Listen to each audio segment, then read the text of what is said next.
Hello, everyone. Today, I'd like to talk about an accident I saw on the way to the beach and what it taught me about system design. Last weekend was brutally hot, so I drove to the coast for a change of scenery. I do not really go to the beach to swim anymore. A walk beside the water and a few minutes with my feet in the sea are enough.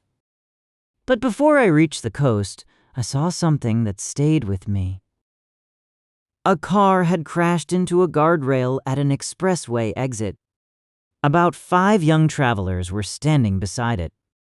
Fortunately, no one appeared seriously injured, but they all looked completely stunned. You could almost picture the beginning of their day.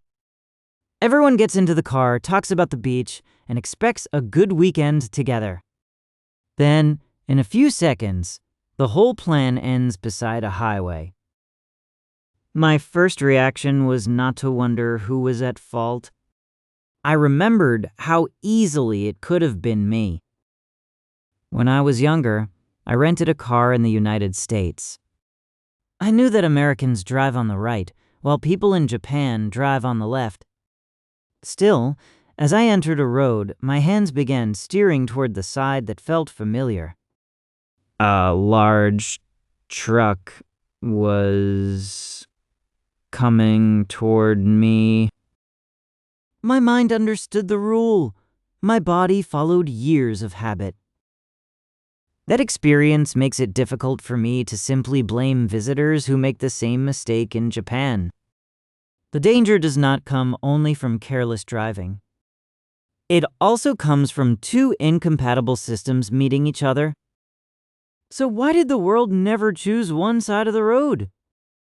If every country had made the same choice from the beginning, some accidents might never happen. But changing now would mean rebuilding roads, redesigning vehicles, replacing signs, and retraining billions of people. The inconsistency is dangerous. The cure would be even more disruptive. This is not so different from what engineers see in old software systems. You open the design and think, why was it built this way? At first, the answer seems obvious. Fix the design. But after 20 or 30 years, hundreds of other systems may depend on that strange behavior. Business processes have adapted to it. Users have learned its quirks. Entire organizations expect it to remain unchanged. Correcting the original mistake may now cause more damage than preserving it. That is one form of technical debt. The internet gives us a familiar example. For decades, we have known that IPv4 addresses would run out. IPv6 was created as the successor. Technically, the path forward already exists. And yet, IPv4 remains in active use more than 20 years later. Why? Because technical superiority and widespread adoption are not the same thing. When the world already runs on an old standard, compatibility can be stronger than better design.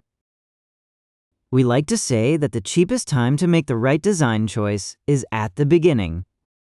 That is true for roads. It is true for software. It is true for institutions. But there is an uncomfortable problem. At the beginning, we rarely know with certainty which choice will prove correct.